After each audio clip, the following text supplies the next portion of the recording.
আমি কি নিয়ে বাঁচবো? আমার জিসান এখন বলে আম্মা আমার কিছু হলে তোমাকে আমি কার কাছে রেখে যাবো, আমাদের তো কেউ নাই। আমার জিসান যদি ট্রিটমেন্ট না পায় তাহলে উনি কিভাবে সিঙ্গাপুর যায় ট্রিটমেন্ট করে? আমাদের 80% খরচ তারা বেয়ার করছে। ইভেন আমার কালকে কেমন আমার কখনো চিন্তা করতে হয় নাই আমার কেমনটা কিভাবে আসবে, আমার রেডিওটা কিভাবে আসবে। আমরা বিএনপির পরিবারের রোমান ভাই, মিথুন ভাই 1-2 দিন পর পর আমার জিসানের আমার খবর নিছে। আমার ওই ছোট ছেলের 2টা সার্জারি হয়েছে, সম্পূর্ণ খরচ আমরা বিএনপির পরিবার বহন করছি। আমি এর আগে অনেক বক্তৃতায় বলছি আমার ছেলে বা আমি কোনো রাজনীতি করি না, আমার ছেলে যদি রাজনীতি করতো।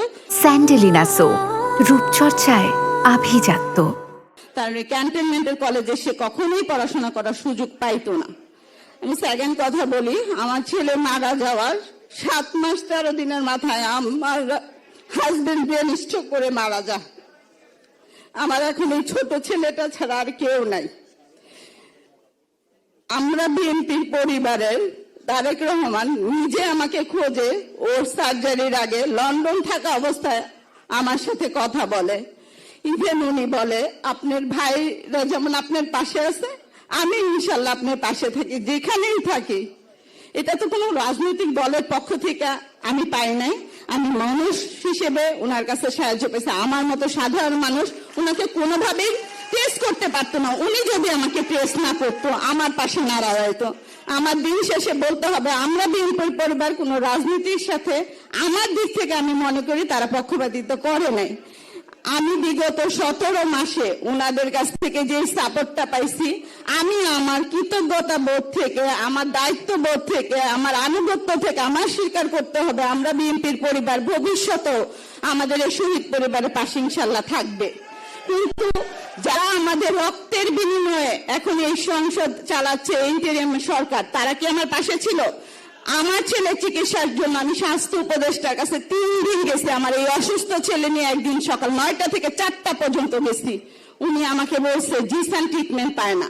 আমার জিসান যদি ট্রিটমেন্ট না পায় তাহলে উনি কিভাবে সিঙ্গাপুর যায় ট্রিটমেন্ট করে? এই উত্তরটা আপনাদের কাছেই রেখে গেলাম, আপনাদের কাছে আমি রেখে গেলাম। আমার জিসান যদি না পায়, আমার তো এই দুনিয়াতে আর কেউ নেই।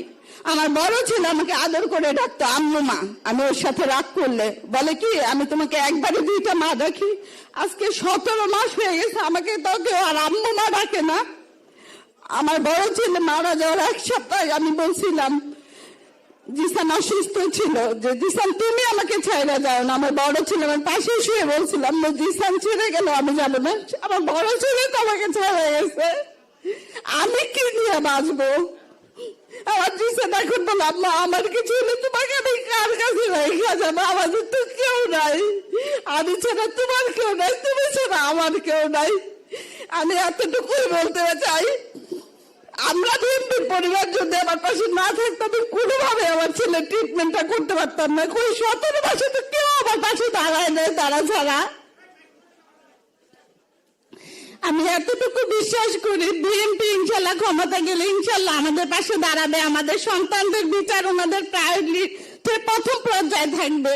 এতটুকু তো আশা ওনাদের কাছে করতে পারি, কারণ ওনারা এই পর্যন্ত যা কাজ করছে এতটুকু ইনশাল্লাহ তারা করবে।